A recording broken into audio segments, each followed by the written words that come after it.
जय गुरु जी संगत जी। गुरु जी की सारी प्यारी प्यारी संगत को मेरा दिल से प्रणाम। संगत जी, गुरु जी सत्संग चैनल पर आप सभी का हार्दिक स्वागत है। संगत जी, गुरु जी कहा करते थे कि सत्संग करन वाले दा भी भला ते सत्संग सुनन वाले दा भी भला। संगत जी, आप हर एक सत्संग को शुरू से लेकर अंत तक जरूर सुने, क्योंकि हर सत्संग में आपके सभी सवालों के जवाब होते हैं। संगत जी, आज की सत्संग को शुरू करने से पहले हम मंत्र जाप करते हैं। ओम नमः शिवाय, शिव जी सदा सहाय। ओम नमः शिवाय, गुरु जी सदा सहाय। जय गुरु जी संगत जी, आइए हम सत्संग को शुरू करते हैं। गुरुर् ब्रह्मा गुरुर्विष्णु गुरुर्देवो महेश्वरा, गुरुर् साक्षात पार ब्रह्म तस्मै श्री गुरुवे नमः। जय गुरु जी। जय गुरु जी संगत जी, आज हम गुरु जी की डिवाइन बुक दिव्य आभा के 80वें अध्याय का श्रवण करेंगे। संगत जी, हमारे गुरु जी महाराज अनंत हैं, अविनाशी हैं। उनका वर्णन कर पाना भी संभव नहीं है। वे हमारी समझ से परे हैं। गुरु जी कहा करते थे कि अपना दिमाग कट लगाया करो। संगत जी, जो होता है, जो हो रहा है और जो भी होने वाला है, सब उनकी इच्छा से ही होगा। गुरु जी महाराज तो साक्षात रब हैं, महाशिव है। संगत जी, गुरु जी कहा करते थे कि सूरज भी मैनू मत्था टेक के चढ़दा है, सारे ग्रह नक्षत्र भी मेरी आज्ञा नाल ही काम करते ने। संगत जी, फिर हम लोगों की तो औकात ही क्या है। हम तो सिर्फ और सिर्फ शुक्राना ही कर सकते हैं, और हम अपने मालिक को क्या ही दे सकते हैं। संगत जी, शुक्राने में संगत जी बहुत शक्ति है। हालात चाहे जैसे भी हों, हर परिस्थिति, हर स्थिति में केवल शुक्राना कीजिए। संगत जी, हमारी ज़िंदगी कितनों से बेहतर है, और बेहतर क्यों ना होगी, क्योंकि हमारे गुरु जी हमेशा हमारे साथ हैं। संगत जी, मैं एक भजन की 2 पंक्तियाँ आपको सुनाना चाहूँगी।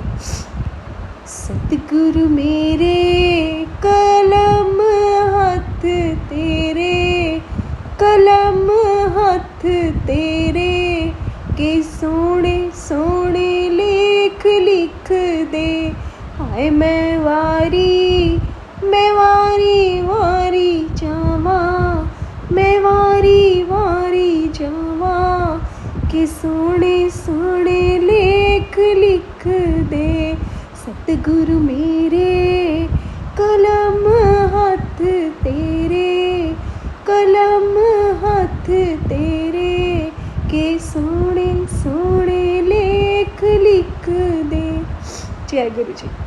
सच में संगत जी, हमारी ज़िंदगी की कलम, हमारी ज़िंदगी की बागडोर ही गुरु जी के हाथों में है।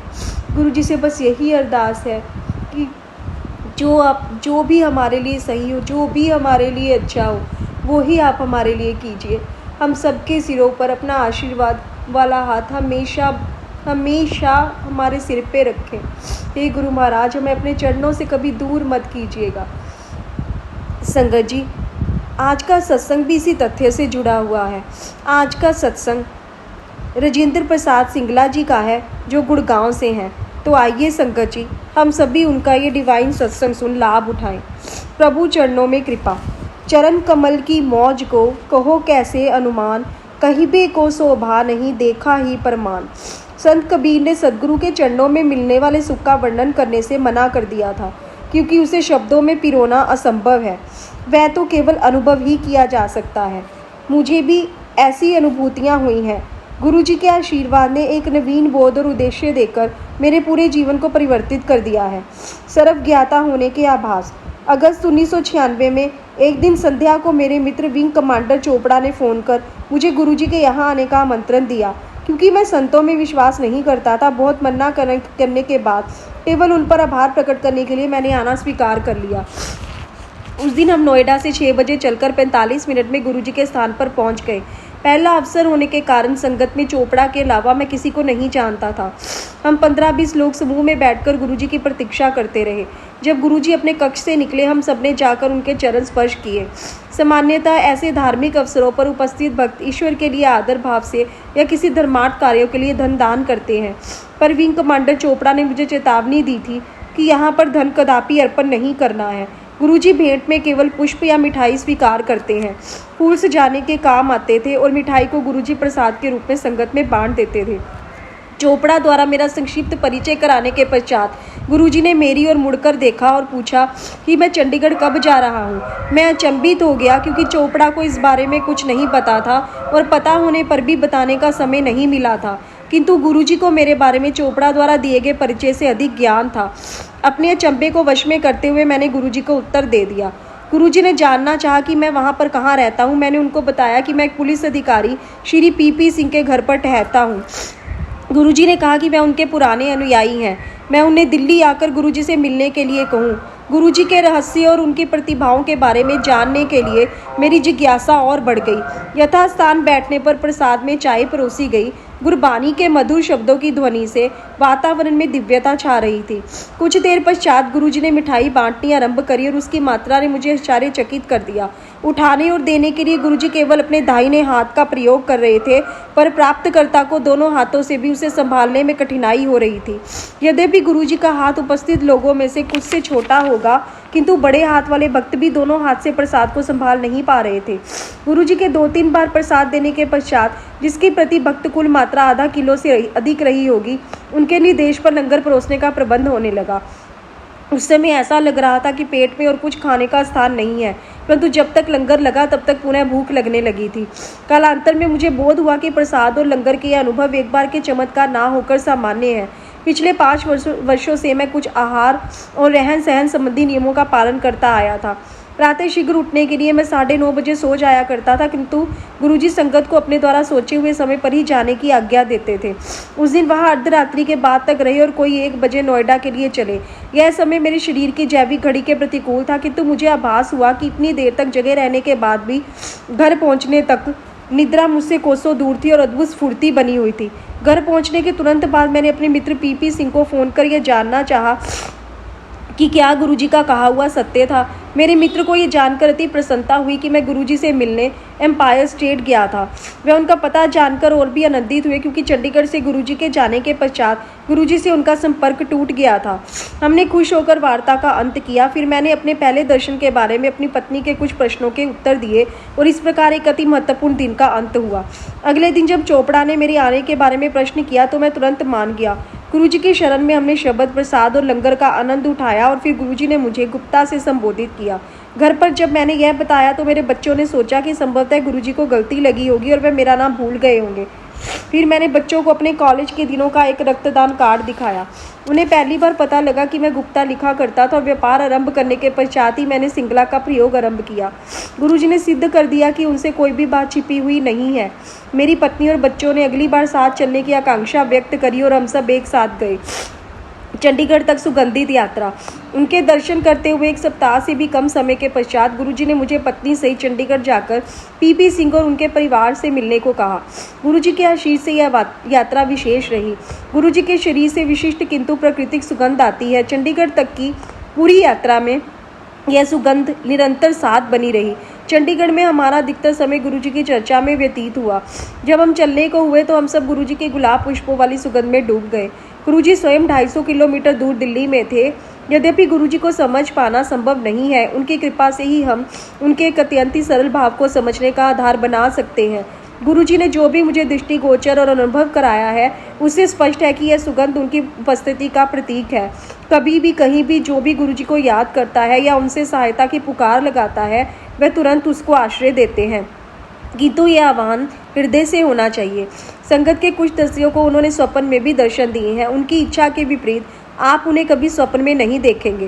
गुरुजी का स्वप्न कभी भी कारणात्मक घटना ना होकर उनकी वास्तविक लौकिक उपस्थिति है, अन्यथा कौन कुछ वर्ष पूर्व घटी इस घटना का विश्लेषण कर सकता है। गुरुजी मेरी आटा मिल का उद्घाटन करने निमराना आए थे। उनके साथ संगत के कुछ सदस्य भी थे। उनमें गुड़गांव के एक व्यवसायिक श्री मदन अपने परिवार सहित आए थे। उनकी बेटी स्थान देखकर चिल्ला पड़ी और कहने लगी कि गुरुजी ने यह पूरा संदर्भ उसे कई माह पूर्व स्वप्न में दिखलाया था। छोटी सी सेवा से रोग मुक्ति। किसी भी भक्त के लिए गुरु की सेवा अत्यंत प्रसन्नता, गौरव और संतोष की घटना होती है, किंतु गुरुजी के संदर्भ में उसका एक और आयाम भी है। एक बार गुरुजी ने मुझे अपने घुटनों से टखनों तक मालिश करने को कहा। उसे करते हुए मैं कितना भाव विवल और आनंदित हुआ। इसका वर्णन करना असंभव है। आधा घंटा ऐसा करने के बाद मेरे हाथ उनकी सुगंध से भर गए थे। वह सुगंध हाथों में 24 घंटे से भी अधिक समय तक रही और कुछ चमत्कारक भी हुआ और मेरे पैरों के नीचे का भाग अकड़ा रहता था। मेरा पुत्र उन अंगों पर अपने शरीर का भार डालने के लिए खड़ा हुआ करता था और इसे कुछ आराम मिलता था। कुछ दिनों में मुझे आभास हुआ कि गुरुजी ने अपने उन्हीं भागों की मालिश करवाकर मुझे 7-8 वर्षों से चली आ रही उस तीव्र वेदना से मुक्त कर दिया था। उसके बाद मुझे वहाँ कभी दर्द नहीं हुआ है। गुरुजी जैसे दाता कृपा के अतिरिक्त जब भी सेवा करवाते हैं वह भक्त की भलाई के लिए होती है। मारुति के चमत्कार।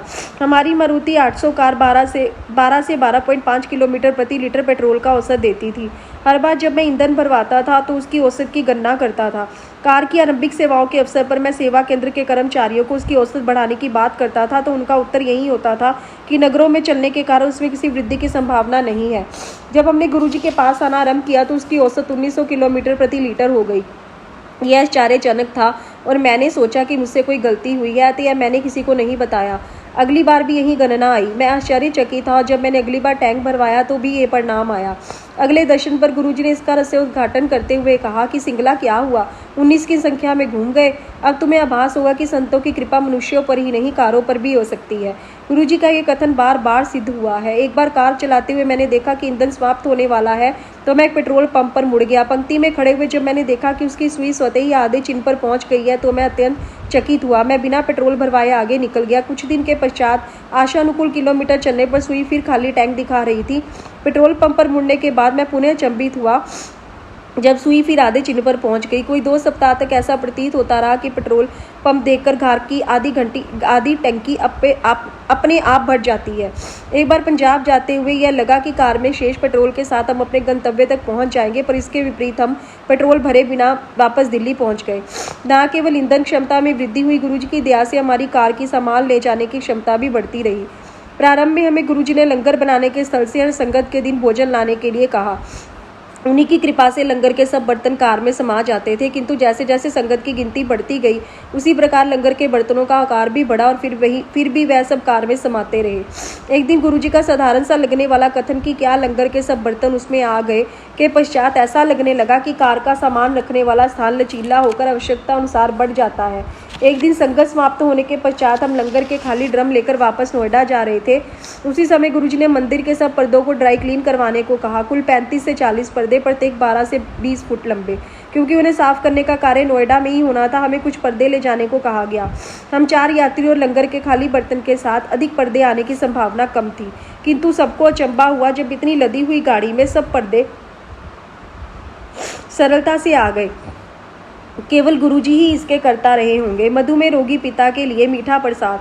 80 के दशक से मेरे पिता मधुमेह रोग से पीड़ित रहे हैं और प्रतिदिन 2 इंसुलिन के इंजेक्शन लेते रहे हैं।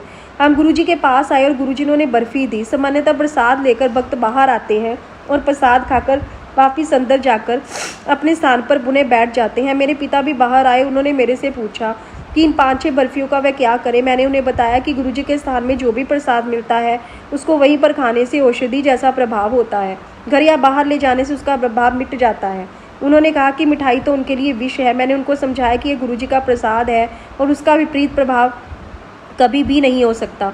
मेरे हट करने पर उन्होंने वह खा ली और अंदर चले गए। गुरुजी ने उन्हें पुनः बुलाकर और बर्फियां दी। अब मेरे पिता को लग रहा था कि निश्चित रूप से उन पर दुष्प्रभाव होगा, इसलिए वह उसे नहीं खाना चाह रहे थे। उन्हें मेरे कहने पर उन्होंने मेरी बात मान ली और वे प्रसाद खाकर अंदर गए, किंतु गुरुजी ने उनके लिए और प्रसाद रखा हुआ था। एक बार फिर बुलाकर उन्हें बर्फियां दी। तीसरी बार बर्फियां खाने तक मेरे पिता लगभग आधा किलो बर्फियां खा चुके होंगे। उन्हें विश्वास था कि वह गंभीर रूप से बीमार पड़ेंगे और उनके मधु का स्तर पिछले 15 वर्ष के बराबर की मिठाई केवल 4 घंटे में खा लेने से निश्चित अति उच्च हो जाएगा। हम घर गए। उन्होंने मुझे प्रातः 5:30 बजे फ़ोन करके कहा कि उनके मधु का स्तर जो गत दिन 130 था, इतनी बर्फियां खाने के पश्चात भी 120 था। इससे बोध होता है कि गुरुजी के स्थान पर दी हुई कोई भी वस्तु अपने भौतिक गुण खोकर प्रसाद के गुण अपना लेती है। शल्य क्रियाओं में गुरु कृपा। मेरे पिता मधुमेह के साथ साथ हृदय रोग से भी पीड़ित थे। एक बार रात को उनके वक्षस्थल में पीड़ा हुई। उन्होंने इसके बारे में अधिक ना सोचते हुए मालिश और गर्म जल की बोतलों से दर्द को शांत करने का प्रयत्न किया। इसी प्रकार से उन्होंने रात तो बिता दी, किंतु स्थिति की गंभीरता को देखते हुए उन्होंने प्रातः मुझे फ़ोन किया। जब मैं उनके पास पहुंचा तो उनकी स्थिति देखकर हम उन्हें यथाशीघ्र अपोलो चिकित्सालय ले गए। प्रारंभिक परीक्षणों से पता लगा कि रात को उन्हें दिल का दौरा पड़ा था और चिकित्सक उन्हें चिकित्सालय लाने में देरी करने के लिए अचंभित थे। तथापि पूर्ण परीक्षणों के बाद चिकित्सकों ने बाईपास का परामर्श दिया। पिता के मधुमेह रोगी होने के कारण यह क्रिया जटिल होने की संभावना थी, क्योंकि ऐसे रोगी को स्वस्थ होने में सामान्य रोगी से अधिक समय लगता है। कोई अन्य उपाय ना होने के कारण चिकित्सकों ने हमारी अनुमति लेकर शल्य क्रिया आरंभ करी। थोड़ी सी अवधि में शल्य क्रिया के सब प्रबंध करना कोई सरल बात नहीं थी। उसके पश्चात जिस प्रकार से चिकित्सालय के कर्मचारियों ने हमारी सहायता करी, उसमें गुरु कृपा स्पष्ट थी। सर्वप्रथम रक्त कोष में उनके समूह के रक्त की कमी होने के कारण शल्य क्रिया करने वाले एक चिकित्सक ने अपना रक्त देने की स्वीकृति दी। फिर शल्य क्रिया हृदय रोग विभाग के अध्यक्ष, जो भारत में केवल 10 से 12 दिन प्रति माह ही रहते हैं, के निरीक्षण में हुई। सामान्यतः उनके लिए 10-12 दिन पूर्व समय नियुक्ति की आवश्यकता पड़ती है, किंतु वे बिना हिचक के कुछ समय में आ गए। मेरे पिता की शल्य क्रिया बिना किसी विघ्न के पूर्ण हो गई। चेता लौटने पर उन्होंने शल्य क्रिया से पहले के परिणाम देखने चाहे, क्योंकि उन्हें बाईपास क्रिया होने का ज्ञान नहीं था। उस दिन जो भी घटनाएं मेरे पिता के साथ हुई विस्मित करने वाली थी। आश्चर्यजनक रूप से शल्य क्रिया सरलता से पूर्ण हो गई। यह सब गुरुजी की दिव्य कृपा के बिना संभव ही नहीं था। उसके उपरांत मेरे पिता के स्वास्थ्य लाभ की प्रक्रिया साधारण रोगी जो मधुमेह के रोगी नहीं है से भी तीव्र गति से हुई। इस तथ्य का आधुनिक चिकित्सा विज्ञान में कोई उत्तर नहीं है। चिकित्सा के क्षेत्र में गुरुजी के हस्तक्षेप के और भी अनेक उदाहरण हैं। मेरे चचेरे भाई अशोक सिंगला 1 दशक से हृदय रोग से पीड़ित थे। अपनी तीसरी शल्य क्रिया के लिए वे चंडीगढ़ से दिल्ली 1 सप्ताह पूर्व आ गए थे। इसी बीच मेरे अनुरोध पर उन्होंने 3-4 बार गुरुजी के दर्शन किए। गुरुजी की शरण में बिताए हुए कुछ घंटे बिना किसी विघ्न की शल्य क्रिया उनकी रोग निवृत्ति और स्वास्थ्य लाभ के लिए पर्याप्त थे। शल्य क्रिया सरलता से पूर्ण हो गई और पिछले 2 अवसरों के प्रतिकूल व शीघ्र स्वस्थ भी हो गए। वर्णन या अनुभव। मैं पुनः कहूँगा कि गुरुजी की प्रतिभाओं का ज्ञान संभव नहीं है।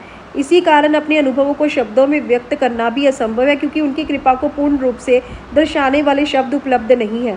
जब से मुझे गुरुजी ने अपने पास बुलाया है, अपनी अनुभूति को जिस एक वाक्य में व्यक्त करता रहा हूँ वह इस प्रकार है। गुरुजी से मिलने के पश्चात जो भावना उत्पन्न होती है उसका वर्णन करना कठिन है, उसका अनुभव करने में ही उसका रस है।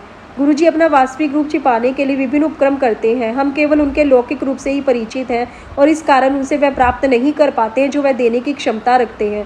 गुरुजी सब अपेक्षाएं पूर्ण कर देते हैं। वास्तव में गुरुजी वह प्रदान कर सकते हैं जो ईश्वर भी देने से पहले सोचेंगे। इस जीवन में वही प्राप्त हो सकता है जिसके बीज बोए गए हैं।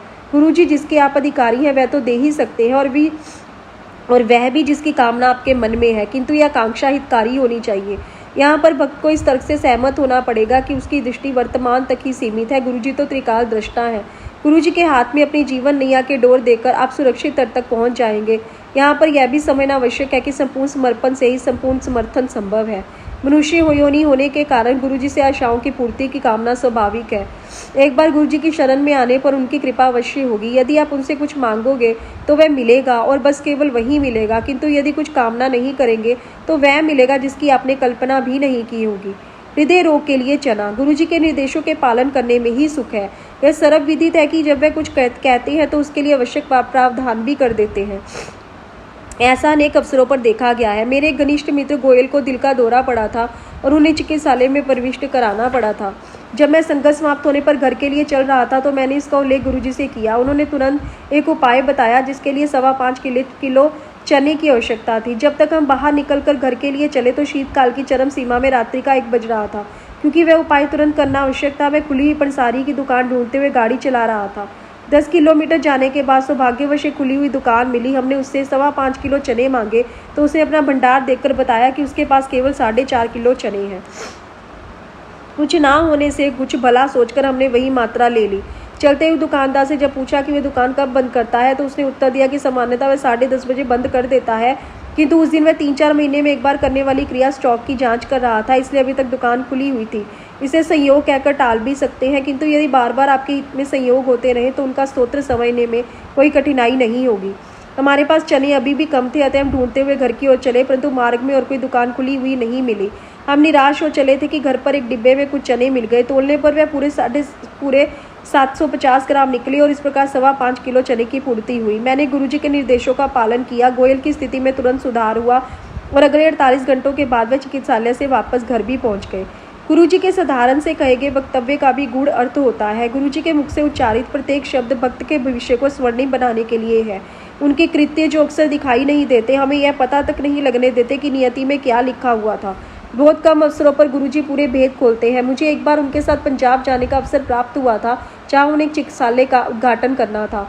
उद्घाटन के बाद गुरुजी ने कुछ और दिन वहाँ रहने का कार्यक्रम बना लिया। ऐसे अवसरों पर गुरुजी स्वयं अपने भक्तों के सुखपूर्वक रहने का ध्यान रखते हैं। अतः मेरे साथ संगत के 3 और भक्तों को चिकित्सालय में ही ठहराया गया और उसके मालिक ने हमारी अत्यंत आवभगत करी।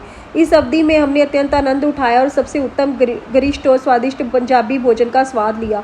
कर्मचारियों की अच्छी देखरेख के कारण वह समय अति स्मरणीय रहेगा। 4 दिन वहाँ पर सब सुख साधनों का अनुभव लेने के पश्चात हम वापस दिल्ली आ गए। गुरुजी ने एक भक्त को बताया कि हम सबको वहाँ पर रखने का कारण हम चारों के आने वाले बुरे समय, जिससे हम चारों ही 4 माह के लिए चिकित्सालय में रहते की क्षतिपूर्ति करना था। गुरुजी अपनी संगत का सीमित ध्यान रखते हैं और जब कभी जहाँ भी उनकी सहायता की आवश्यकता होगी वह देंगे। गुरुजी के साथ बिताए हुए वर्षों में उन्होंने अपनी सर्वज्ञता और सर्वशक्तिशाली प्रतिभाओं के परिचय अनेक अवसरों पर कराए हैं। हम केवल उनका आभार प्रकट कर सकते हैं। एक बार दिसंबर या जनवरी मास में हम संगत से घर वापस जा रहे थे। मैं गाड़ी चला रहा था और अत्यधिक धुंध के कारण कुछ मीटर से अधिक दिखाई नहीं दे रहा था। धुंध में मोड़ों, अन्य रास्तों, यातायात का भी पता नहीं चल रहा था। 28 किलोमीटर की दूरी में से कुल 7 से 8 किलोमीटर चलकर अत्यंत निराश हो चला था। कार बड़ी कठिनाई से आगे बढ़ रही थी। उस असहाय अवस्था में ही मैंने गुरुजी से विनती करी और उसी समय कार तेजी से आगे गई। यह जाने बिना कि वह गाड़ी कहाँ जा रही है, तत्परता से मैं उसके पीछे हो लिया। 40 से 45 मिनट तक उसके पीछे ही चलते रहने के बाद अचानक धुंध कम हुई और पता लगा कि हम नोएडा पहुंच गए हैं। घर से कोई आधा किलोमीटर पहले वह बाएं मुड़ गई। इसी प्रकार ग्रीष्म ऋतु के एक तपती दोपहर को कार भी सड़क पर रुक गई। अत्यंत प्रयत्न करने पर भी जब मुझे उसके दोष का पता नहीं लगा तो मैंने गुरुजी को याद किया। कुछ देर में एक स्कूटर सवार आया और समस्या के बारे में प्रश्न किया। संयोग से वह एक मिस्त्री था। थोड़ी देर में समस्या का पता लगने पर उसका समाधान तो कर दिया, किंतु अभी भी उसे चलाने के लिए 2 और पुर्जों की आवश्यकता थी। उन्हें लेकर भी वह 10 मिनट में वापस आया और उसने कार सही कर दी। गुरुजी के साथ अनेक अनुभव हुए हैं। प्रतिदिन हमें अनेक छोटी बड़ी परिस्थितियों की अनुभूति होती है जहाँ पर गुरुजी की दया स्पष्ट दृष्टि गोचर होती है। उन कष्टों का क्या कहें जिन्हें गुरुजी समाप्त कर देते हैं और पता भी नहीं लगने देते। अंत में मैं गुरुजी से निवेदन करूंगा कि वह संगत के समस्त सदस्यों को अपने शरण में रखें और भूलों को अनदेखा कर क्षमा करें। जय गुरुजी। शुक्राना मेरे मालिक का, आज की सेवा के लिए लख लख शुक्राना। जय गुरुजी।